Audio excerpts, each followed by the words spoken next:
Welcome back to another Askari Cast. My name is Rod Van Blake of the Ancient Illumination series, as well as Shambani Chronicles. I am joined once again by Jordan Purnell Jackson. Hey, everybody. He is a graphic illustrator and artist, the creator of Eve of Insurrection, Eve of Reformation, and also the Growing in the Garden STEM series. There will be a link in the description of this episode when we upload to Spotify. So if you're interested in that, be sure to check it out. We're also joined by Jocelyn Short. Hello. She's another graphic artist and illustrator. She is creator of the series Bearers. She has a really kick-ass art book out currently right now. She does a bunch of awesome cover work. So be sure, like I said, there will also be a link to her website if you're interested in her creative endeavors as well. And today we are here to talk about X-Men 97 Season 2. So if you haven't watched the first season, spoiler alert for episodes 1 and 2. How you guys feeling about this so far? Loving the animation. Liking it. It's beautiful. Same. I'm liking the animation. I'm liking the music. Yep. The set pieces look really cool. I've been liking a lot of Apocalypse's, like his lair, whatever you call it. Mm-hmm. It's been really cool. The like the large face in the background as you pull up to his fortress or whatever it is. I'm tripping on who do we know who Mama or Mother Askani is? Yes. So I looked it up on the second watch. It's Rachel Summers. So it's their daughter from, I think, from another timeline or future. Damn. Alternate reality, like another timeline. Okay. It explained the Phoenix because I was looking at it, I was like, when she was doing stuff, it was like the Phoenix ability came. I was like, is this Jean or like who's this person? And then I looked it up, I was like, oh, it's her daughter. Okay. I was like, cool. Like, this is awesome. Yeah. So Days of Past Future, which I thought was funny because it's kind of a play on the Days of Future Past, the Fox film from back in the day. Mm-hmm. Is the first episode, and we got like lore surrounding the birth of Cable, and Nightcrawler's narrating in the very beginning. We go through a flashback of him kind of explaining like the birth of your first child and seeing them, and they're all explaining stuff. So the X-Men apparently were pulled into different timelines, and we know from season 1 that Baby Nathan was sent off to the future. I believe it's with Cable, not Cable, but Bishop, right? When he had like that disease, that techno disease. Yes, I do remember the techno disease. Yeah. And so they sent him off to another timeline so that he could battle this disease because he would have died if he stayed, I think, in the current timeline. And then Jean Grey and Cyclops kind of reunite with him when they're pulled under the tutelage of Mother Askani, prophesying about his destiny to stop Apocalypse, which is kind of a weird thing. Because the kid, it's like always a heavy burden, I think, in these creative shows where this kid is going to grow up to destroy the big bad. And they're like, y'all ain't have nobody grown that can do this. It's got to be this little kid that's going to do this. Got to be the chosen one. Yeah. I appreciate that they made a point to make sure that he knew he was loved. You know, Yes. I really appreciated that because I'm like, all right, if we're going to have a chosen one, a burdened child with the ultimate of burdens, please at least let the little boy know we did want His you. parents loved you. All right. We didn't just throw you away. Like, that's Right. cool. They did explain that to him because he was questioning in that later on in the episode. That was real. So we have Jean Grey, and then Bishop is heading to the past. I think it was funny how he meant so Forge can follow his heart to the future where Storm is. It's like, I figure you want to follow your heart. They're going to go one to the past. I think episode 3 is where we're going to see where Bishop went, because in the past we start going off to year 3096 AD into the future. The X-Men are gone from the present because of what happened with Asteroid M. Forge jumps to the future and immediately is confronted by the Sentinels, aka Terminators, Apocalypse bots, whatever you want to call them. They were very Terminator-esque. Yeah, Terminator-esque bots that come up, run. They're these robo minions of Apocalypse, and Wolverine comes through with the wooden bone claws and this crazy mask, and he's whooping the bots for him after he gets cornered. Storm comes out of the clouds when that little green mist disappears, and she calls him by his government name. He's like, Daniel. And they're reunited briefly. And she's like, a lot has gone down. Well, actually, I think it's Wolverine's like, save the yuck yucks for later because a lot has gone down since Asteroid M. Jean and Scott understandably don't want to leave Nathan behind. Then we see bodies. That's what I have in my notes, because the strewn bodies leading up to like this throne room where Apocalypse is kept. Minion tells Apocalypse there's a new body for him, negating the need for this he's in this regeneration chair, because he does mention as he's sitting in this chamber, like, how dare you disturb the regeneration of Apocalypse? And he's like, look, ain't no reason for that no more. We done found his young body for you. He's a telepath. We could, set you up with this new young body and you'll be straight.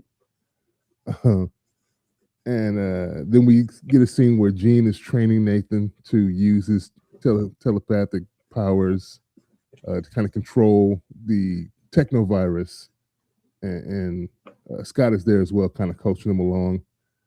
And they just disappear with Homeboy after, was it Morph tries to play catch with him and then realizes that he took the ball and ran. He's like, I think he forgot the part that you're supposed to throw the ball back.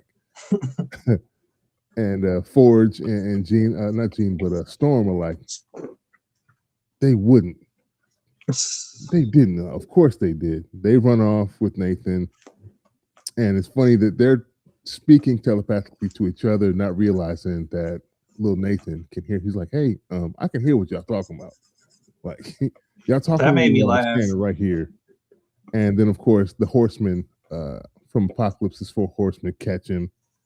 Are y'all familiar with this rendition of the Four Horsemen? Because this was a different crew than I'm used to seeing. Bro, I don't know what was going on. They had this drummer boy guy playing drums, hitting them with telekinetic waves. I'm laughing, but I'm like, this is great. Like, I did he think was that my was silly. favorite for some reason. He was my The drummer favorite because dude? he was the drummer got just lighting them up with green psychic energy. I thought it was cool, but still goofy. I was like, I love this. I thought it was silly. I was It like, was- And then the geisha with like this smoke fall coming out of her mouth. I was like, yo, this is great. And then the guy with the head wrap, the gray dude with the turban on. the turban on. I'm like, yo, he looked like he was made of stone. I was like, what's like? I don't know what's going on. It was cool. Yeah, There's some interesting henchmen.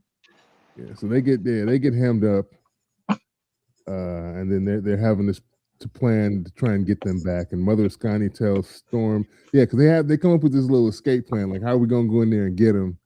And you're gonna have to call, this power that'll be able to power this ship that'll be fast enough to catch up to this train that uses crazy maglev power. That'll be like, we're trying to jump on something that travels at the speed faster than a bullet. And then Morph makes some comment like, roadkill at that speed is something I try to avoid. And then Forge is like, unless you got some power of a supernova that we don't know about, how are we going to be able to pull this off? And she's like, don't worry about it. I got you. And she walks off, and Storm follows her like, yo, you need to tell us what's going on. We can't speak in riddles. Like, what's this power? And she's like, you. She's like, me? What you mean? And she's like, in another timeline, I've seen it before. I've seen you have this power to be able to control solar flares and call basically a solar storm into, be able to power the ship. And she was the one to pull them through, in time. And actually, she admits that she's the one that Mother Askari is the one that pulled them out of the wreckage from Asteroid M to these various time slips. And with Jean Grey's help and Scott's coaching, we flash forward to Nathan escaping from the collar and the arm restraints that Apocalypse's crew has on him. And they're about to fight their way out. They finally confess to being his parents. And that's what Jocelyn was talking about. They're letting him know that basically you weren't abandoned. Because he's like, because I'm special. That's what you're going to say, weren't you? Oh, miracle. Yeah, or a miracle, something that wasn't supposed to happen happened. And that was me. But you can say the same thing about mistakes. They ain't supposed to happen. They just do. They confess to being his parents. And Scott tells them, we figured we had to try and give you a life worth living. It just happened to be that life was probably going to be without us in it. So that was why you were left, and not left, but sent here. Yeah, I'm glad they talked to him because I was like, ooh, he about to go off the deep end with this angst. Yeah. He about to take it down with him. We got to intercede. Yeah.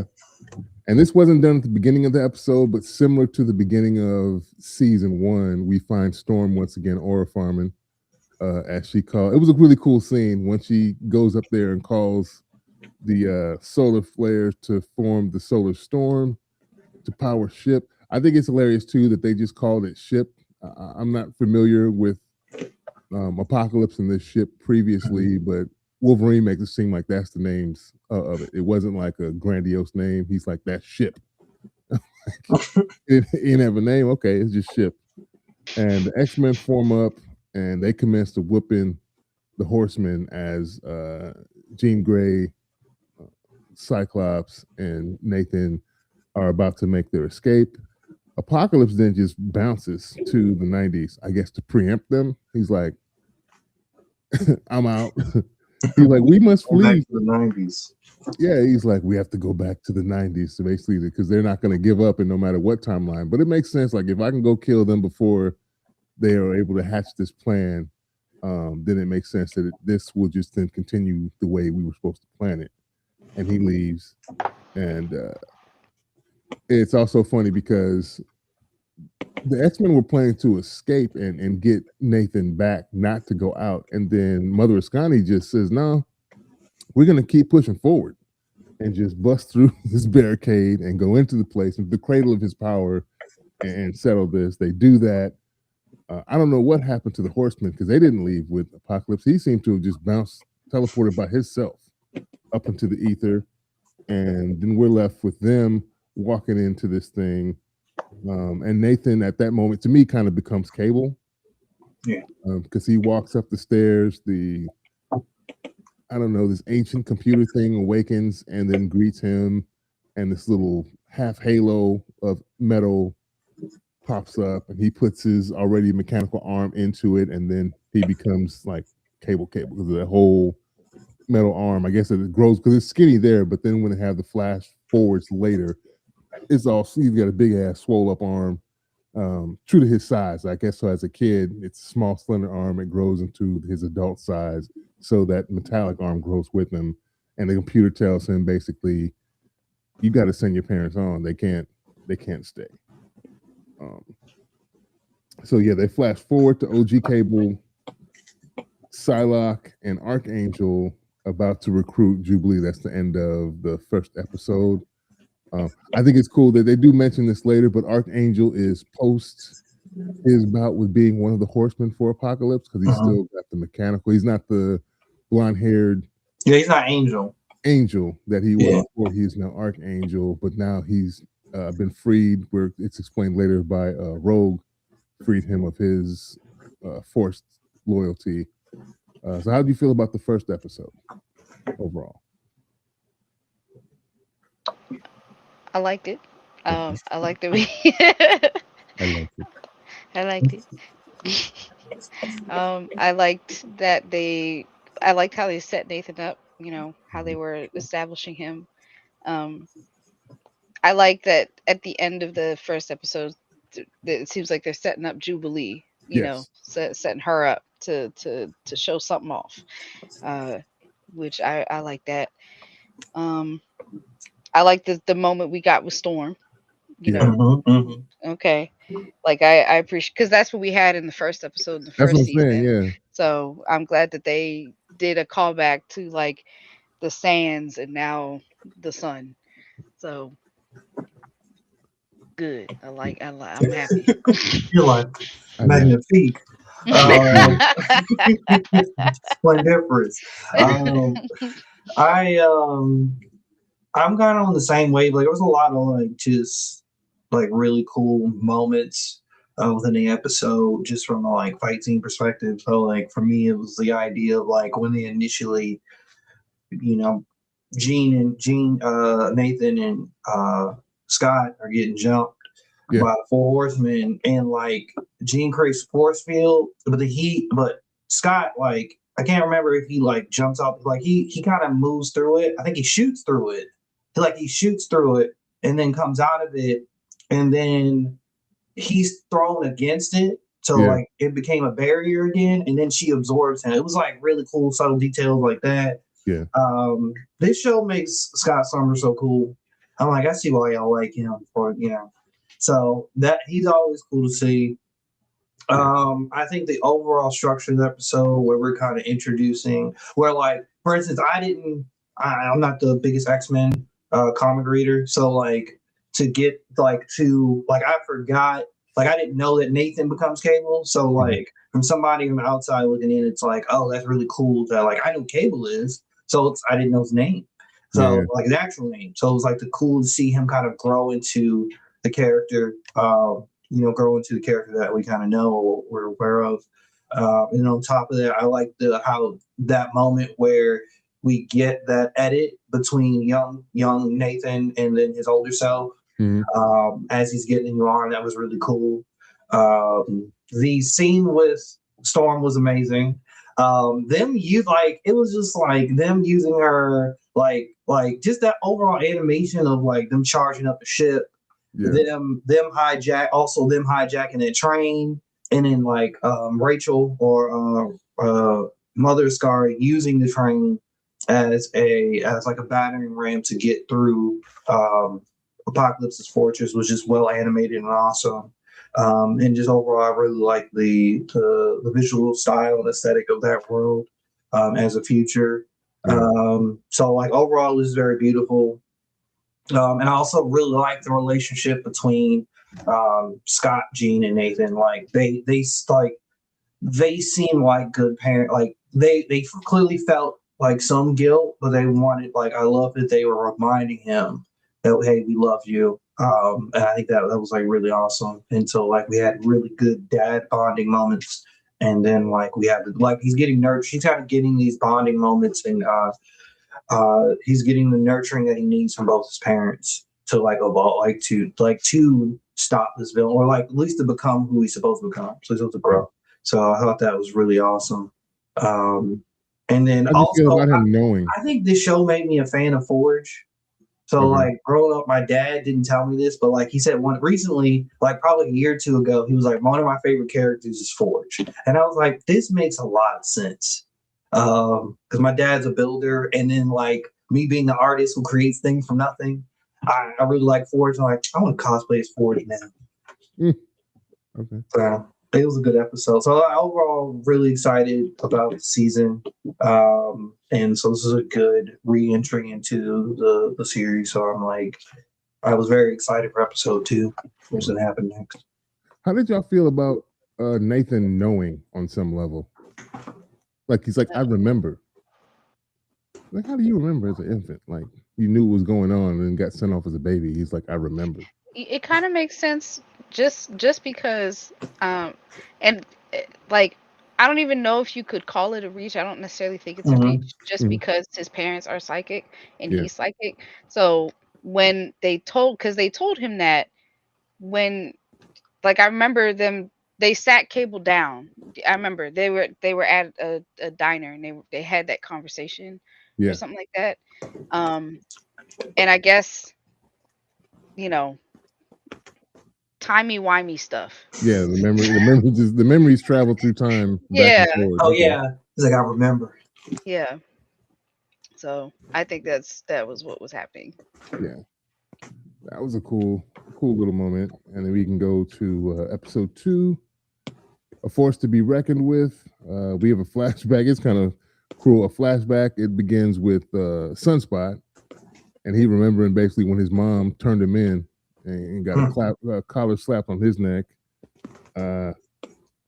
Asteroid M happens, the mutant disappearances, and then we go to 97, where there are mutants obviously running through this wooded area, search for sanctuary, and they're trying to find their way to Xavier's school, which is no more because it's been abandoned, and there's spray paint all over. The place looks disheveled, and all of a sudden lights pop on, and they're being trapped, freeze, stand where you are.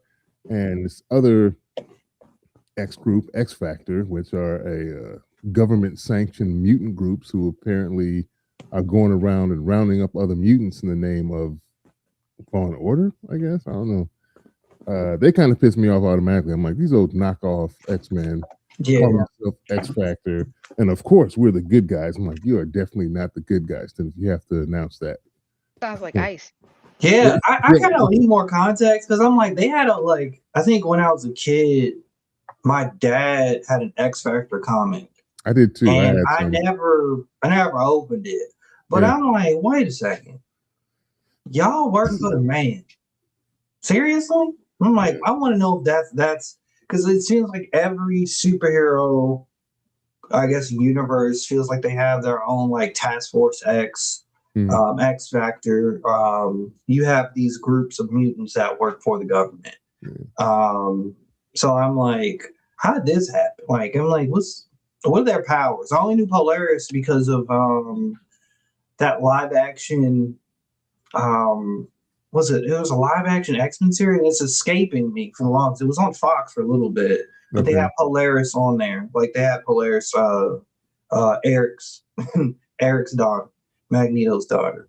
So it was cool to see her. She was the only character I recognized, and then I recognized the kind of cat person and that big dude with the glasses. I don't know what their names are, but I just remember them Yeah, from yeah, when I was a kid, and because I remember seeing the cover and remembering their character designs. They were very interesting to look at, yeah. but never really got into reading it. Yeah. They kind of annoyed me as soon as they came on the screen. And then we're introduced to X Force, which is what Cable is calling his little Black Ops mutant group, who are secretly behind the scenes trying to trace the steps of Apocalypse and his horsemen and Mhm. prevent the trouble that they're causing. And then, so following a lead, they track one of the horsemen, War. So it's another horseman to Brazil while there's some festival going on. So they eventually get him, but he won't talk. They're trying to, force some info from him. He just wants to pontificate and give these speeches. You cannot defeat the inevitable. The ever immortal Apocalypse is going to have his will. Traitor. And he's looking at Archangel. So they're like, he's not going to talk. Cable. Cable smoothly just hands a rifle off to Archangel, like, hey, put my man out of his misery. And Jubilee's like, what are we doing? And he's like, hey, he's not going to talk. There's no saving him. Archangel tries to talk to her, like, this isn't murder. Like, he's not going to be turned. We can't turn this one to the light side. It's a wrap. We just might as well put him out of his misery and go on and do what we need to do. They walk off. You hear the blaster fire go off, and the bodies slump to the beach, and they take off. And Jubilee is upset, understandably, like, yo, we didn't have to kill him. We could have just. I'm tripping because she's talking about we can call the authorities. I'm like, who's gonna call? We are the authority, buddy. So she doesn't like their methods. Archangel kills War, and they end up following the lead, going to Emma Frost because she was like, Psylocke. Oh yeah, we didn't talk about that. Psylocke apparently tried to use her telepathy to, like, basically mentally break him and steal the information, but his mind has been booby trapped. But the only thing she could remember was a diamond, some type of diamond, something associated with diamonds. And Jubilee listens to that. And it's like, there's only one person that's like telepath that I know that has an affinity for diamonds. It's Emma Frost. We need to go to her. And so they go to her to try and get information, and she sets them up with something in Switzerland where apparently Apocalypse thugs have got some staging equipment there. They go there, and she sells them out to X Factor. So they have this cool little fight between X Factor showing up and X Force fighting.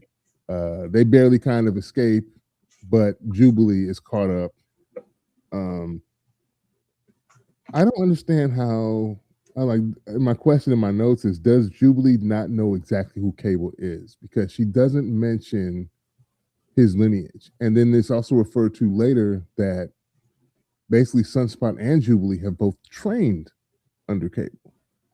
So she was the one when they get recruited at the beginning of the episode, when he's around with the cap on, she immediately recognizes it's Cable when they're at the arcade. Sunspot her at the arcade. Sunspot seems to be happy just playing video games. Mm-hmm. And dude is sitting there and she's like, I thought you were supposed to be the peppy one or whatever. And then she's like, oh, Cable. But if he knows exactly who he is, and why I'm bringing that up, if anyone has the claim to X-Men, she would know that he is the son of Cyclops and Jean Grey. But none of that is ever brought up in her interrogations when she's with the lady from X Factor. Like I don't get why none of that's not brought up between any of them. Thoughts? When you said you're confused, you're confused why it wasn't brought up when she was being interrogated? Yeah. Do you remember? Because even when they're first talking and she's in shackles, she's like, I'm an X-Man. Mm-hmm. You know, boy's like, you're not an X-Man. You're part of this Black Ops assassination crew. Mm-hmm. And she could be like, yeah, we're headed. Cable is the leader of this group. Like that is the direct lineage of Cyclops and Jean Grey, who were under Professor X and the X-Men. Like, who are you talking to? Like, but I think. Oh, go ahead, Justin.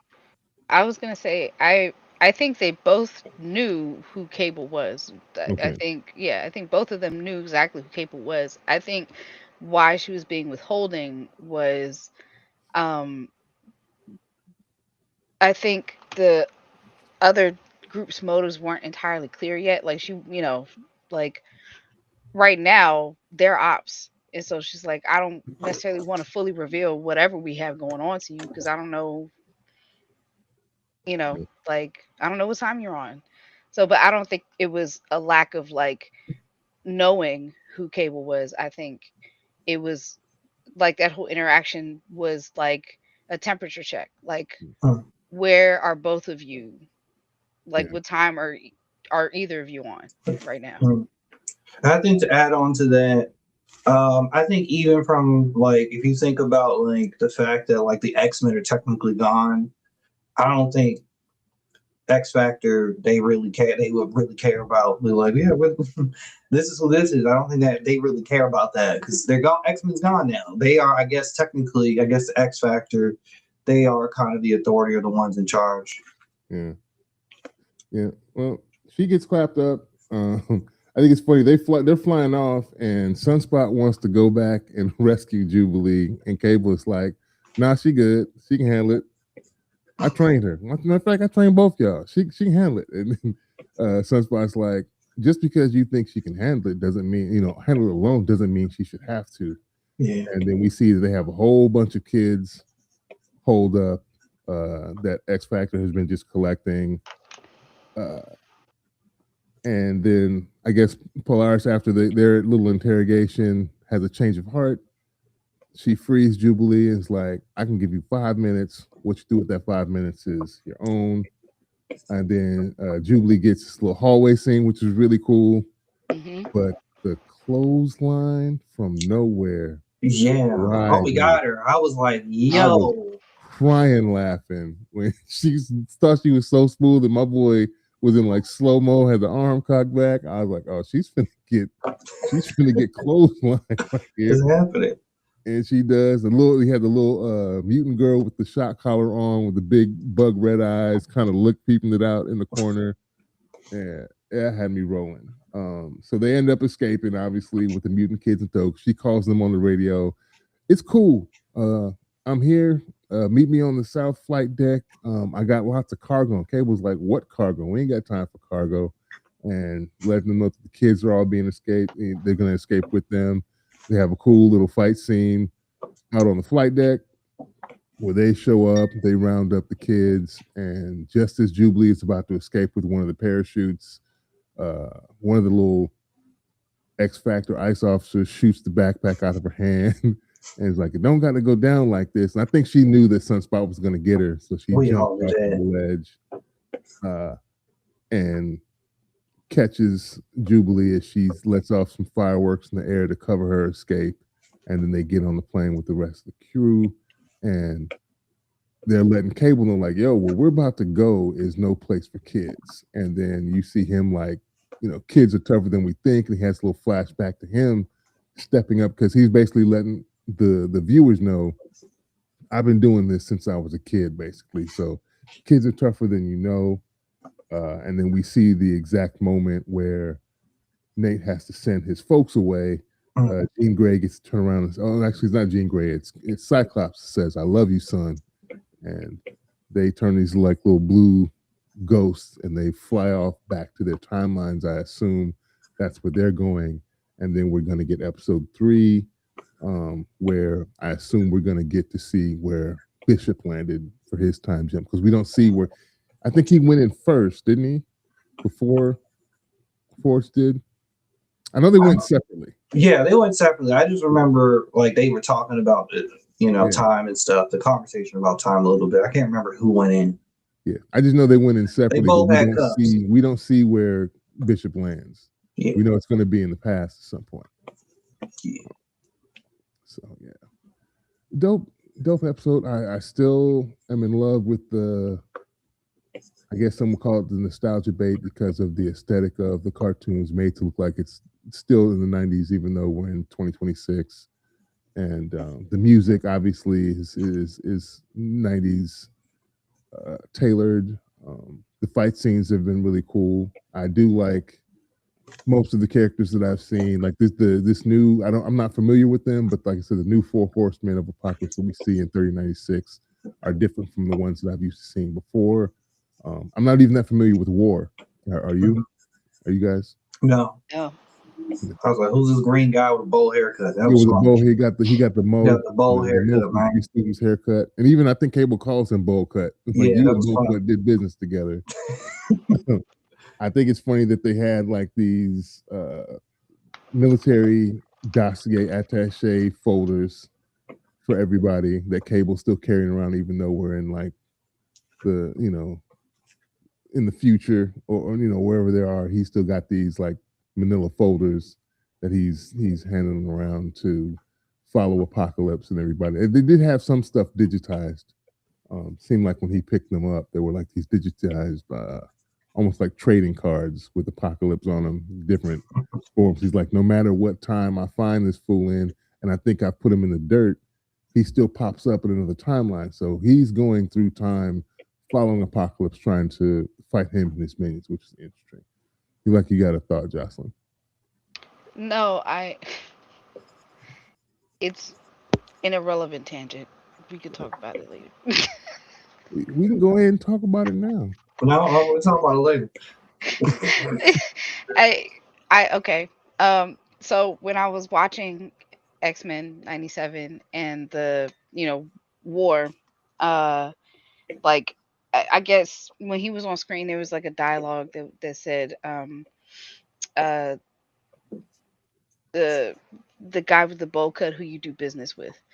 Yeah. And then my ear had started ringing right then, so I was like, I wonder what that's about. Okay. I don't know. So and then you just said green guy with the bowl cut, and I was like, all right, well, let me look up green guy with the bowl cut. And then Nathan Fillion, his Green Lantern showed up. Guy Gardner. Oh my goodness. Oh my goodness. So I don't know. I was just following whatever. I was just trying to say, like, was this something? I don't know. It's not good. You're like a wrong lead. They're let nowhere. Sometimes it be like that. Sometimes it leads to nothing. Sometimes it unearths a gem. Yeah. But yeah, the haircut was interesting. I know Cable mentioned that he's basically got more bodies on him than anything in history you've learned about, plagues, wars, and whatever else he started. So they're making him out to be a bad dude. I don't know if that's to set up the fact that they kill him, moments later, so you were not supposed to feel bad because of the bodies that he's got under his belt. I don't know. He's a horseman of Apocalypse. He can get murked. I don't care. Yeah. I'm not supposed to feel bad. What are we talking about? Jubilee's, I guess, I don't know. Jubilee's feeling bad. That's what gets on my nerves about these heroes. They be like, why'd you have to kill him? Yeah. Dude, because his name War. He probably committed a genocide. Get him out of here. They also said he did. They said he. See, look, that was subconscious. I stored that in my subconscious memory bank. See, you can get him on out of here. Like literally, they said genocides, literal war. Right. His name War. And I'm not to like, mention they're coming He off the gonna get a heels new of, one. I mean, at least in their timeline, off of the mass killings of Asteroid M and the event before that, that started the ruckus from season one. Like, you got genocides and attempted genocides that you were not a party to, but you're a witness to at least. Like, if he's on that level of wanting to take lives and taking his, would probably save millions more. So I don't. I get her young naivety, but at the same time, you got to deal with what's going on. Cable's letting you know, if you trust Cable, like, he's telling you it is what it is, and you trying to buck the system. I think there's always these characters kind of annoy me sometimes. The characters that do this, because they end up being the monkey wrench in the plans. Your hint got them hemmed up. Like, when it comes down to brass tacks, like her hunch, because Cable's like, I take it you got a hunch, and she's like, yeah, and their hunch led them to almost getting clapped up themselves. She ends up, getting falling for her own trap that she set up via Emma Frost. I don't know how she didn't know that you can't trust Emma Frost. She's just she's in it for the amnesty. She wants to do what she wants and have get immunity from the law. So she'll turn you in for that. Like, that was crazy. So it'll be interesting to see how this continues on, and hopefully Jubilee and Sunspot kind of evolve and mature. Because that's the other thing, is like, these characters are supposed to be younger than the other ones. So well, but yes, and would we have gotten as far as we did without them making the decisions they did? possible, because I'm assuming Cable has garnered some information, because obviously he had some intel to catch War and where he was going before they were even on the team. Like, he came with information before, so it wasn't like, I don't think he was at a dead end at that point, but he knew he needed some fresh blood on his team to kind of help. And yeah, you're right. She gave them some viable information, even though if some of it led them into the trap. Just because I don't know if just because you end up with positive results afterwards, whether you can kind of discount the fact that you were led into a trap in the first place. Like, Fair. that was a necessary step to get there. We had to almost get. I did that on purpose. Like, I did that on purpose. Like, no, you're not that good. You ain't that good.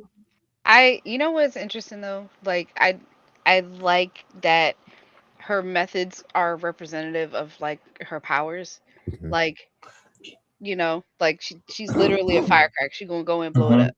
I love it. I love She's it. gonna blow up the spot. I like that. Agreed.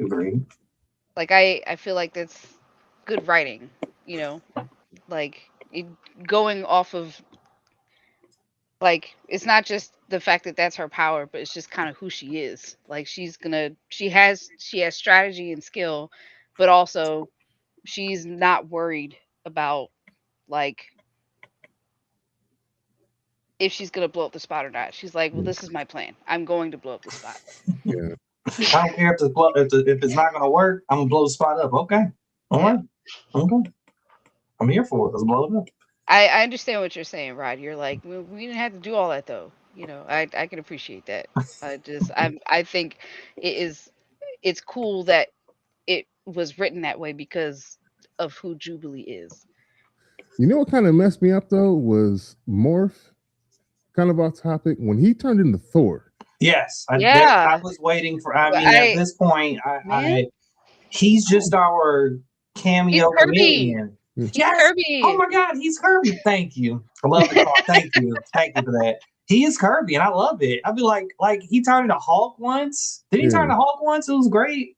In the first season, he turned a lot of random. I was like, wait a minute, is this Avengers? Like, no. He's just out here Beast Boy, but for right. But for the heroes, I think it's great. That's amazing. He OP. I need to read some comics about more. Does he get? Here's my thing. I want to know if he gets their abilities, or he just is just superficially them. I don't know, but I had questions when I saw him. I was like, questions. I was like, you can just wield the hammer, like you just like. He just super smacked old boy though when he changed right back after. He like smacked him, and then I saw the grace. I was like, oh, okay, that's was like, that's not really Thor. I No. have questions. I have questions about his power levels. Like how long can he stay in certain forms? Like what is the requirement to turn into certain people and acquire their ability? Like I don't know anything about Morse is what I'm saying. And would they have? I was like, maybe it's like an intimidation factor, but I'm like, these horsemen, would they have known who that was? You know what I mean? Like, it's so far as a couple millennia away from when they would have been prominent. Like, they don't know who Thor. It's like that wouldn't Who is this man with this hammer? What? Yeah. What? I ain't scared of him. Well, it's not even a real Thor. It don't even matter. Yeah. Well, this was an entertaining first couple episodes. Appreciate you all taking the time out of your day to discuss these things with me. I think we'll be on at least a week hiatus because our friend Jocelyn will be going to DreamCon. Hey, good luck. So we will be waiting for her return to pick this up, and we have another 2 episodes. Episode 3 is out, 4 is not quite yet. It might be this Wednesday. We're talking maybe. Mm-hmm. So we'll have a week's delay until after she comes back, and then we'll be discussing episodes 3 and 4 upon her return when it's convenient. So anybody out there, I appreciate you taking the time out of the day to listen to us, and we will talk back at y'all in a couple weeks. Peace.